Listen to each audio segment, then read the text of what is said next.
Hello. My name is Philippe Biondi. I think I am mostly known for being the creator of Scapy. But today I'm not going to talk about something I did, but things I've seen that I think are interesting in the domain of software bugs. So still is failure is not an option with a little star at the end. We'll see why later. First, this is the ancestor of all bugs. You may already know it. So it was a moth inside a relay of a big old computer. It's ancestor, and you thought it. The bugs I'm going to speak about, I mean, this kind of bugs do not exist anymore, but actually they do. So here you have ants, spiders, or cockroaches. So that still exists nowadays. Did I say I was speaking about software bugs? Oh, yeah, I did. So it's okay. I'm going more to speak about bugs like this one. This is the Steam installer that could clean your home. The guy that did it found it scary, but still he did it. And the result was some unhappy people. I'm going to go through many bugs. They are public, so you may know already some of them. I hope I will show you some that you don't know and that are, I think, interesting. This one, so I'm going to show you different kind of bugs first. This one was interesting. It was in an office, and the office door are keycard protected, so you had to swipe your badge to enter. But the door was slow to open. So you have to wait 5 seconds, maybe 30 seconds, sometimes even more, before you can enter the room. So everyone has his ninja technique to open them. So some said you have to swipe it very slowly.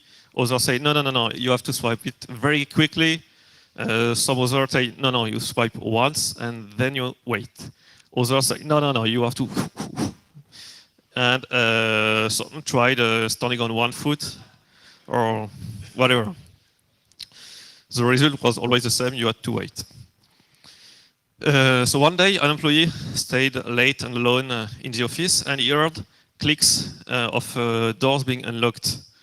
So he just asked what was happening. Eventually, he found the authentication server, and it turned out that the log file was very big. So each time the program was trying to open it, to open a line and to close it, it took a long time. And actually, all the card swipes were queued correctly, and the software was still working on the card swipe from the day before. So the problem was made even worse by people swiping a lot of time their card. And actually, the door was not 30 seconds long to open, but 30 hours. So if you understood correctly, 30 seconds was the time you had to wait maximum before any door would open, thanks to the swipe of a guy the day before. So long for the physical security. So he removed the log file and then everything worked as it should. So this is another shape of bugs. Bad guys too have bugs, so it's very trendy nowadays to do ransomwares. So in this case, the guy derives the AES key. So everybody knows what a ransomware is. I guess so.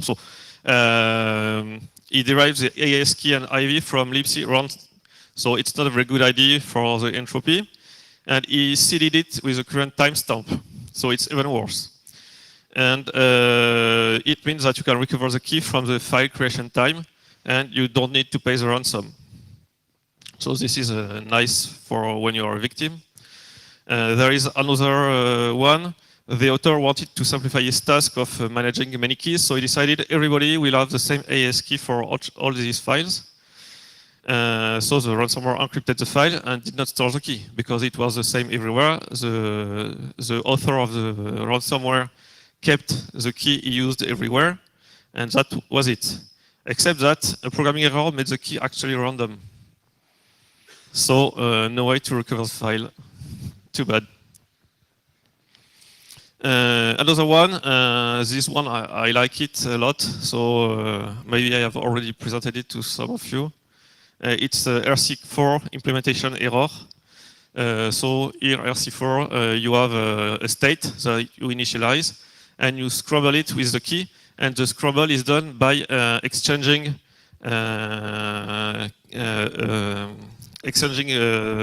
values in the array, for instance, in index E and G, and then you generate the key stream by exchanging also values between the array E and G, index E and G. So can you spot the error? Well, it's very difficult. So I show you a good implementation. Did you see?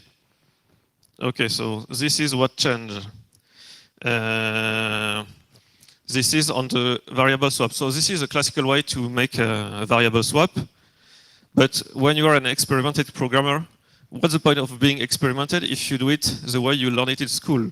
So you have to show off, you will use those kind of stuff to exchange variables, and you can say, yeah, and I even did not use a temporary variable, I'm optimizing the memory consumption, etc. So here, this is what what works. It actually works. And this is what does not work. So I'm going to make a demo to show you the effect.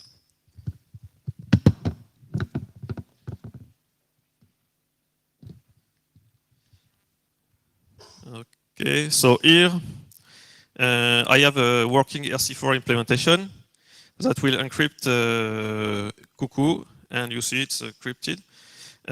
You can decrypt it too. And you can see that my RC4 bad is also interoperable with the working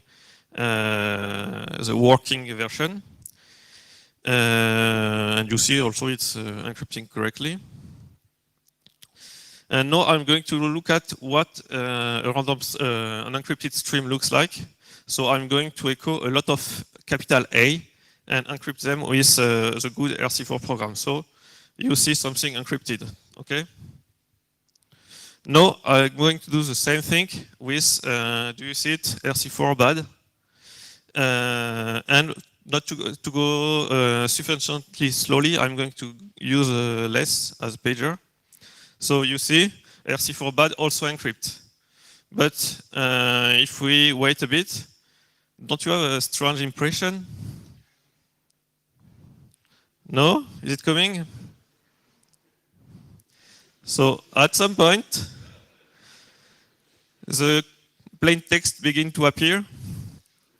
So it's very interesting to have something that seems to work, that works on small test vectors, and when you don't even need any cryptographic attack to recover the plain text. So what did happen? When you do this, this is supposed to be the working idiom, and this is supposed to be the same thing. It should work.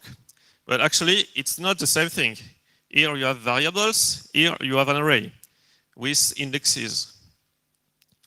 So when we have this special case, this translates to this. Okay? So it's like we did this. So actually, instead of exchanging two values, we set it to a value with itself, we set it to 0. And the RC4 state Philippe with 0, one index after the other. So you end up with an RC4 state fill of 0, and the output is taken from this state. So it quickly degrades to a sequence of zeros, and you XOR your plain text with zeros. So you see what you have what you've seen previously. Okay, so I like it very much. Okay, another one, another kind of bug is what we call the double-checked locking pattern. So here we have a classical way of doing singletons in Java. You have a helper class that you want to be a singleton, and you create a method named getHelper that will either instantiate the singleton if it is not yet instantiated, or that will return you the already instantiated class, so that there is only one instantiation. So obviously there is a race condition here between the test and the creation. So here it will be working only on a single-threaded version. To make a multi-threaded version, you add this keyword so that this will be atomic. Okay, it will work. But it will be less, because of this, you lose some performance. So there is a pattern named the double-checked locking pattern that will help you be quicker for most of the cases where you don't need to instantiate the singleton, which is this one. We do a test without synchronization, and if it's good, then we return it. It's the most of the case, but if it is not, then we synchronize this, we test again, and we instantiate it. So this is supposed to work. It has even been a design pattern, so something you can trust. But actually, this is what would happen, for instance, after a just-in-time compilation. You will create space here for your object. You will put this points to the field helper. And this is actually the constructor that is instantiated. So you see that your field helper will be non-null before the initialization of the class. So here, the test that is not synchronized could test this and be without synchronization, and could think the helper function, the helper class is already instantiated, while it is not. So you still have a race condition here. So this is another bug, which is not directly visible inside the code, but depends what will be done after. Another one is the compiler optimizations. So here we have a check for integer overflow. But the compiler may decide that this means that length is negative, which cannot happen. So the check can be removed. And then you think you made the check, but you are still vulnerable to an integer overflow vulnerability because of the compiler. And you could have written it like this, not so as not to trigger any overflow. Okay. So this was about the shapes, the shape of bugs, different shapes that it can take. So now I'm going to speak about the impact. So this is a router I bought 3 years ago. The first thing I did was to go to the network analysis tab and try a good old shell injection. And it worked. Woo! So I was there. I'm the king of the world. I just rooted my router. Then one tab not so far away, I could configure SSH, put my key, and I was root too. So actually, I already was root. So here I escalated privilege to where I already was.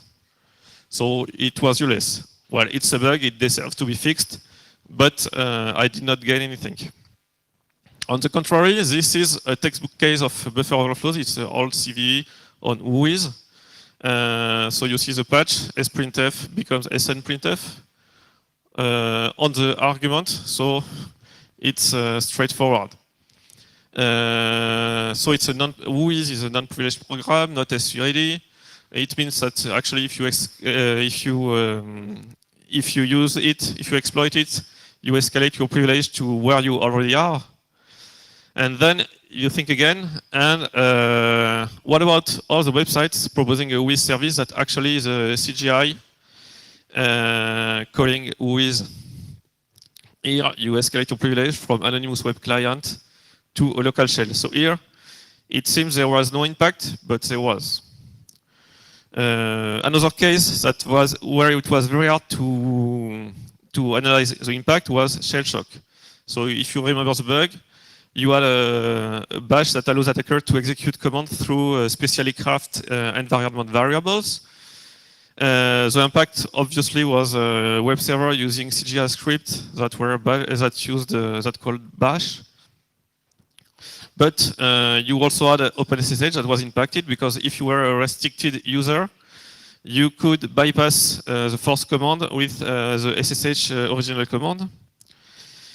There was also an impact on some DHCP clients because some of them call bash scripts and transmit the DHCP server parameter through environment variables, and probably many others. So it was very hard to analyze the impact. But there is another one that is even more difficult. It was the Debian OpenSSL crypto disaster. So in this case, the entropy for key generation was limited to 15 bits, which means that obviously there was an impact on SSL TLS and all the X509 certificates, but also on SSH host and user keys that were generated while OpenSSL was vulnerable, but also Tor relays, for instance, but also defilement session keys could be recovered. So perfect forward secrecy was broken. So there is an impact in the past. That was hard. And it's not finished. You could have strong DSA keys, and the fact of using them while your random number generator was flawed will leak them. So actually, the impact is contagious. The strong DSA key could be leaked and become, you will have to revoke also strong keys because you have used them only once with a bad RNG. And probably a lot more. Okay.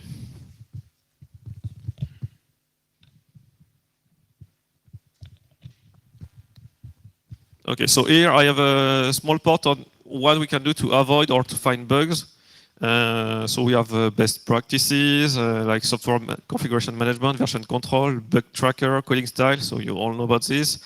We use software engineering to make sure we create correct programs, that interfaces are great, API work. We have a software architect. We can work with requirements, V-cycle or agile method. We have procedure. We can be ISO 2001 or something. We have assurance levels like MISRA software guidelines. So this is more specific for embedded. We have ISO 26262, the DO178B on for avionic embedded systems, etc. We have also formal methods like model checking, abstract interpretation, theorem provers. We do test campaign, automatic, manual, fuzzing, a lot of things.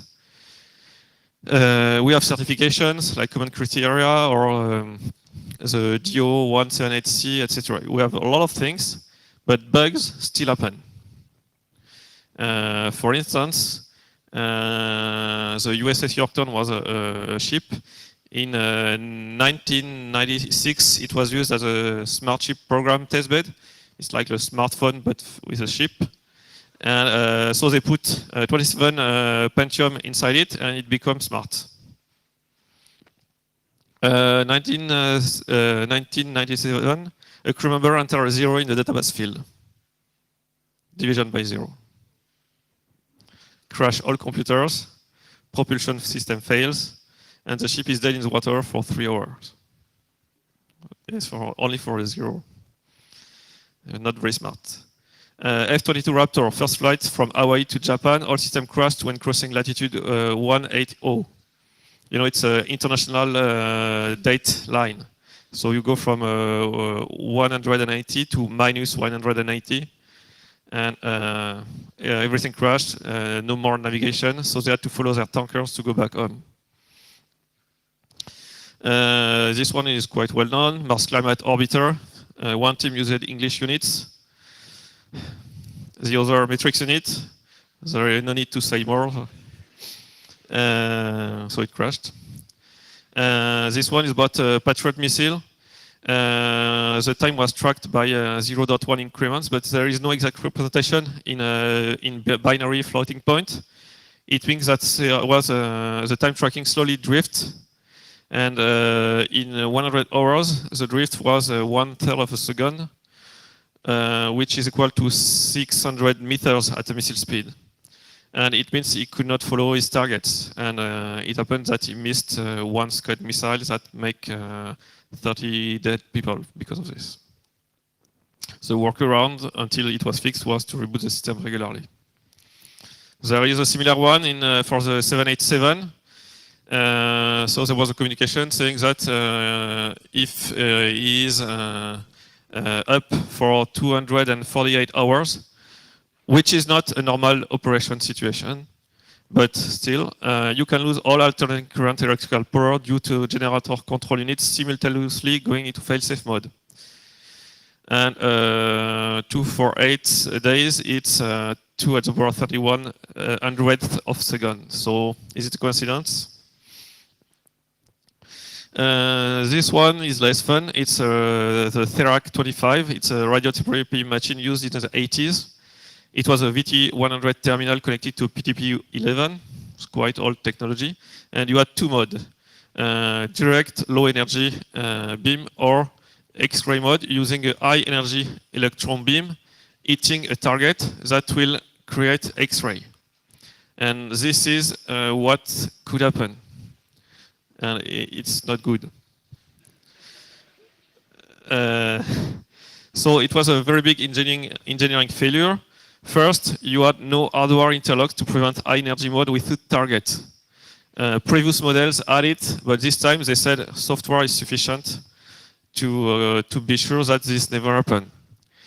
It was coded in an open loop controller mode. That is to say, nothing was here to check the hardware is operating as the software thinks it is operating.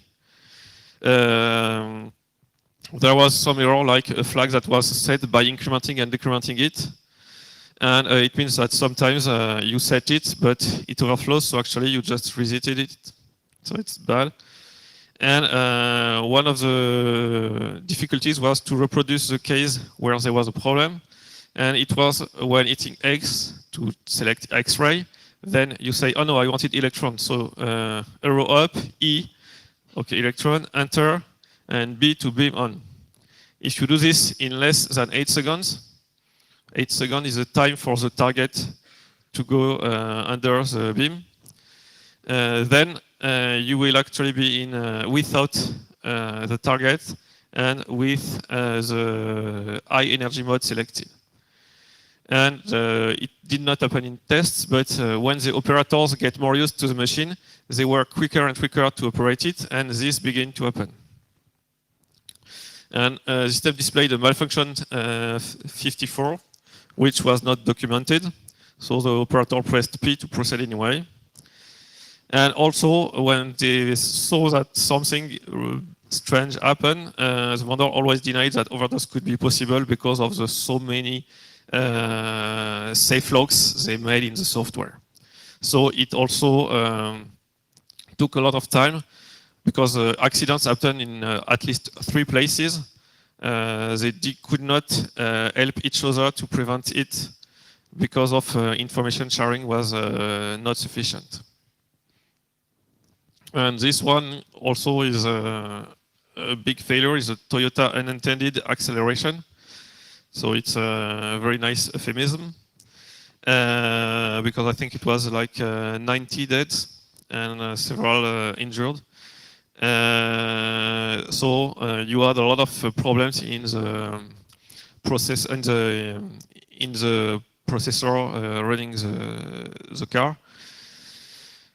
Some critical variables were not protected from corruption. That is, say, for instance, storing them in different parts of the memory twice or 3 times. No hardware protection against bit flips, and they said they had, and they did not. You had the bug bingo, buffer overflow, invalid pointer dereference or arithmetic, race conditions, unsafe casting, stack overflow.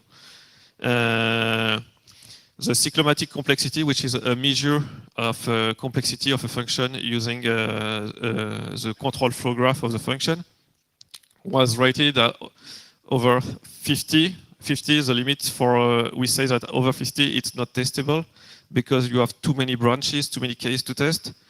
So you have 67 function over 50, and the one that is used for the throttle angle function, which is the one in cause of all those accidents, was over 100. They used recursion. Recursion, so it's very dangerous when you have a fixed size fixed size stack, which is a very this is what you have a lot in embedded system and real-time systems.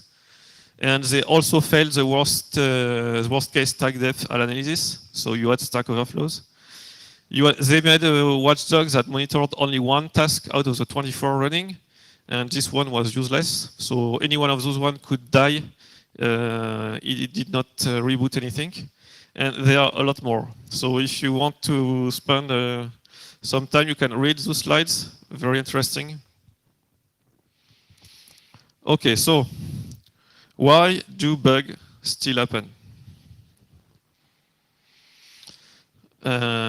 Best practices are not followed. I think in the case of Toyota, they did not even have a version control or bug tracking. Tools are not used.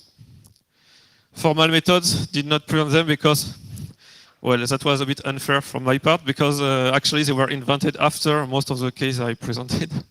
And they have been developed precisely to happen this from happening again. But in the case of Toyota, for instance, they already existed, but they were not used because of time money constraint or also because of incompetence. We cannot also, they cannot be applied yet to most of our non-critical complicated software like OpenSSL or JavaScript code. And they only find what they've been made to look for. For instance, if you use a static analyzer made to prove that code do not have any runtime execution error, it will not find a drift in the case of the Patriot missile. And reciprocally, if you use a code that is able to analyze the error margin on floating points, it will not find an invalid pointer dereference, for instance. Complexity, systems are more and more complex, but we are not smarter than we were 100 years ago. Maybe we have more experience, but we have the same brain.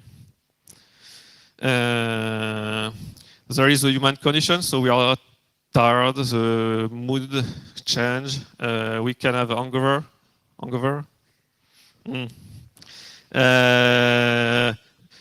The way we work, we have a working memory that is very volatile. It lasts at most 20 seconds. You know, when we try to do an addition or multiplication in the head, you see that you have to repeat what is in your head, not to forget it. Or when you take a phone number, we give you a phone number, it's very hard to keep it in mind. And this is your working memory. And we use it, for instance, when we program. We, for instance, create a variable and you say, oh, I need to remember to declare it. So remembering to declare it takes one place in your working memory. And your working memory can only hold, we say, 7 plus or minus 2 things. A thing can be a number or a digit. This is quite funny, for instance, that you can remember a phone number if you have 5 numbers, like we do in France, but you can't if I give you 10 digits, because 10 is too much, but 5 is okay.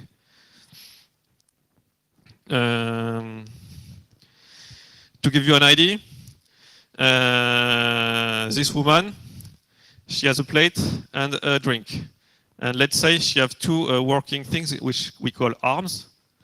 She can't eat because there is a high cognitive log. She can't eat anymore because there is no more on free. Here, you have a low cognitive load, so you can eat and drink. And here too, you have a low cognitive load, so you can eat and drink more. You have communication issues like same units, ambiguous APIs, etc. Problem of natural selection versus marketing. So this was a very old cartoon I liked, so I put it here. It was about why Windows was winning against OS2, and nobody understood why, because one was like water in the desert, and nobody bought it, while people bought sand in the desert. So it's true that marketing is not helping natural selection. End users, so there are a lot of things to say about end users. So they make mistakes, they are unpredictable, and They will click on links. They will open attachments. They will plug USB thumb drives they find in the parking lot. They will. So how do we do? We need to live with bugs. So first, keep it simple. Don't do complicated things. Try to do small things and to do them correctly. Hardening, compartmentalization, so least privilege separation, using SE Linux, AppArmor, packs, jar security, sandboxes. There was a very, very interesting keynote done at KernSec that was making a parallel between security and car safety. The name of the conference was Giant Bags of Mostly Water, which is what we all are here. So some of you is mostly beer, I think. So in the 60s, the whistleblower was telling that vehicle interiors are so poorly constructed from safety standpoint that it is surprising that anyone escapes from an automobile accident with serious injury. There was also a book from a journalist named Unsafe at Any Speed. And the engineer said, we don't understand. The cars are safe. They do not explode when you run them correctly. They do not catch fire. The fumes do not go into the vehicle. They go outside. Accidents are due to bad drivers, so education will solve the problem. Cars are made to go on roads, not to have accidents. So does it sound familiar to you? But if we look at nowadays cars, the mindset has changed. So you have 3-point seat belts, pretensioners, airbags everywhere, ABS, electronic stability control, head injury protection, life modules, collision sensor, independent mandatory crash tests and public rating, and a lot more. Well, there is Toyota, but still things have evolved in the good direction on those points. And now a car is designed firstly to protect the driver and its occupants if there is a crash. You can look at this video about an old car against a new car. And it speaks by itself. Other thing is shame. So shame, it was some time ago, having lice was synonym of poverty and bad hygiene. Lice, c'est les poux pour les Français. Hein. Lice, c'est comme souris, mouse, mice, louse, lice. Repeat after me. So having lice was synonym of poverty and bad hygiene, which is not the case, but it was what people thought. It was a mindset. So they were ashamed to have them. So they did not tell anyone. They treat it. They go home, they treat it, and then they come back and no, nothing. It's okay. And other children could be infested without noticing. For example, if they have only the eggs, and then 10 days later, infestation come back, and then the new ones, they don't tell anybody, and it carry on, and everybody had them, but nobody told because of shame. No mindset of change. When a child has some, all the classroom is informed, and everybody will treat them and will look for them so that they are erased in one time. Does it sound familiar to you too? This is exactly what happened when somebody get an APT a long time ago. Nobody tells, but all the companies got them without telling the neighbor. And actually, you clean it, but the other one get it, and then they come back again and again. And nowadays, things are beginning to change slowly. This one is also very interesting. It's a programming contest where the goal was to optimize non-player characters in a game. So here you have an example of the behavior of a non-playing character. So it was a parrot, and you have all the things he could say to react to the player actions. So the file is very, very, very long. You had a lot of actions, and it was also very, very, very not optimized. So you think you have a lot of things in common. And the game was to optimize it in size and also in execution time, because if you have a lot of decision to take before finding the new action, it takes more time than if you have a very well balanced decision tree. So you must create a program that optimizes it. Your program must run in less than 30 minutes, and you have 72 hours to write it. So complex problem, limited time, there will be bugs. Okay. So now, if we look at the winner's solution, they remarked that the input is a valid output. Okay. It's not very well optimized, but it's valid. It's a working definition for a non-player character. And it's semantically the same as the input one, because it's the same. And they said it's better to give a non-optimized valid answer than a wrong answer or no answer at all. And they also remarked that it's easy to compare an answer with the input by evaluating it on several points. If they do not match, you know there is a mistake. If they do match, you know that it's probable they are equivalent. But maybe not, but it's still probable. So what they did, they used a supervisor.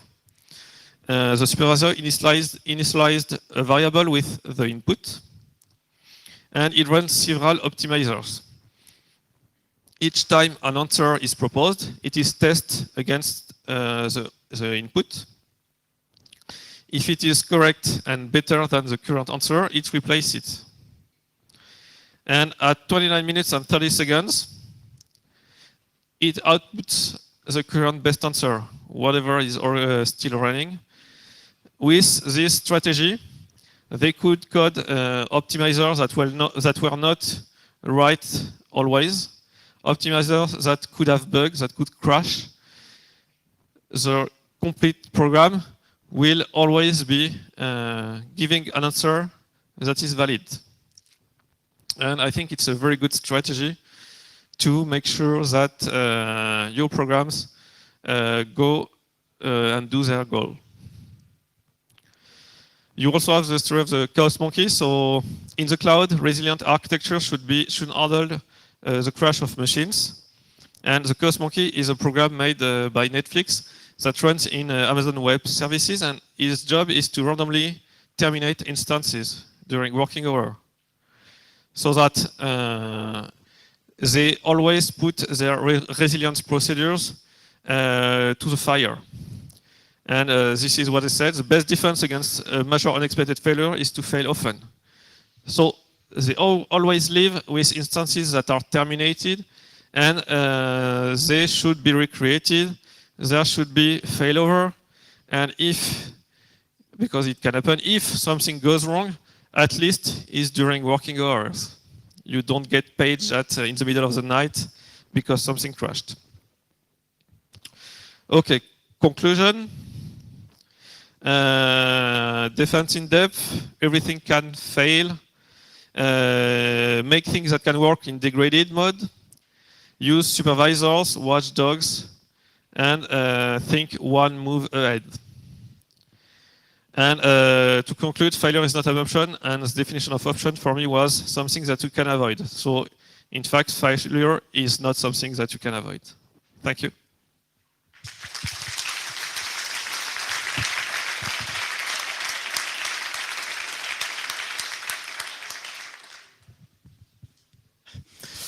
Okay, Philippe terminated somewhat earlier than previewed. So, we have a lot of time for questions, I guess. So, anyone wondering what will be the future of bugs with all this chase?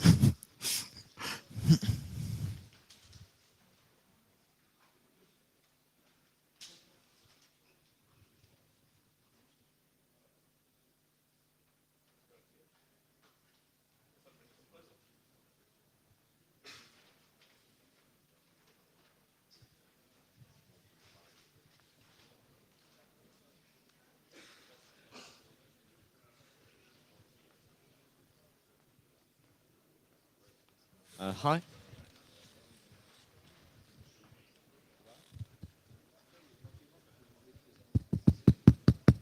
Hello, hello. Okay, thanks for the talk. What kind of techniques do you use at here at Airbus?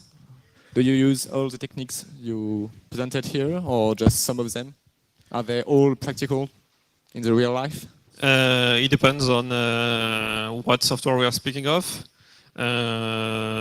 We always use bug trackers. We always use version control. For instance, where I work, we have a quality procedure that I happen to be responsible of. And because where I work is a lab, we try to adapt the procedures to the day life of people and how they work. And this procedure is completely different from the one you have in the teams that work on the, for instance, on the autopilot of a plane. So here we don't use V-cycle or agile method or anything. The procedure is very simple. It just say you have to use a bug tracker, you have to use version control, you have to make backups, and you have to document a bit what you do. And so it's a simple procedure and it's very efficient for when you work in labs and you only make prototypes. But when you go to safety critical software, we use static analysis. We use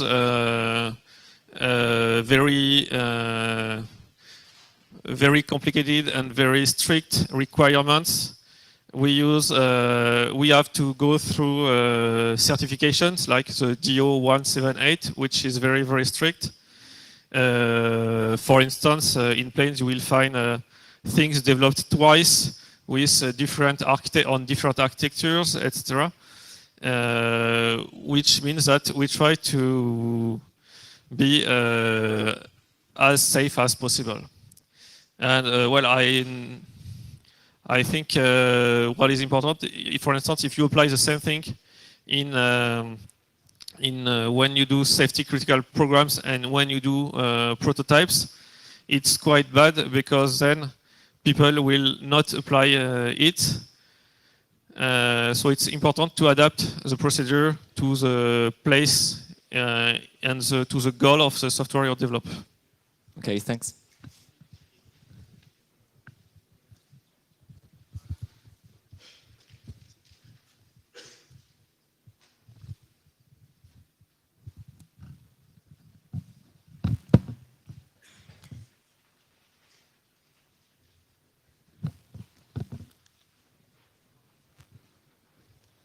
Firstly, thank you for a very interesting talk. You mentioned some industries in which there used to be a lot of bugs and not much care, which then changed their practices. From looking at this, do you have ideas about how this change of mind can happen? I'm particularly interested in the current state of the Internet of Things, where the state of security is extremely poor. What can we do to change that so that some of the techniques that you're talking about may be more widely used? I think it's quite sad, but the only incentive you will have you will find for people to fix their bug and to work more cleanly is money. That's why whenever they could go fast to market, whenever they could spend less money on developers, they will do it. And if they understand that it's better to work cleanly instead of fixing after, then this will be one step forward. But I think that you see for the GreHack 25, for instance, it was the 80s. I mean, the program was made in assembler on PDB 11. It was another world. And we did not speak about software engineering. We did not speak about bug trackers, agile things yet. But now we do. And still you find Toyota, for instance, that make safety critical code and that do not even follow the first beginning best practices. So I'm pretty sure it will happen in the Internet of Things too, because you will have, you don't need to be a big company to make that. You can be two in a garage and you can make a thing in the Internet of Things. You will need to go faster than the competition, and there will be a lot of bugs. That's pretty sure. And also, it's not that safety critical, except maybe for logs, and even that you find a lot of things a bit strange. So I'm pretty sure that sadly it will still carry on to happen, and the only incentive will be money.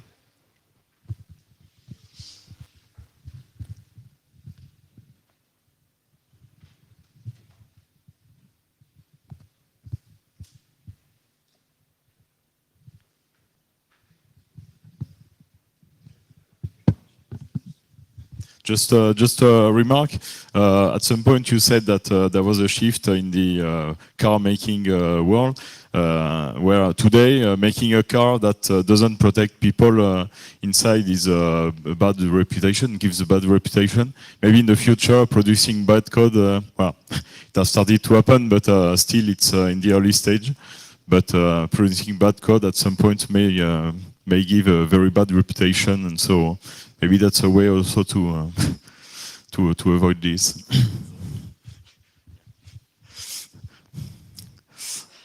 Well, okay, so last chance for a question, and if there is no question, we will go directly to the next speaker. So thank you again, Philippe.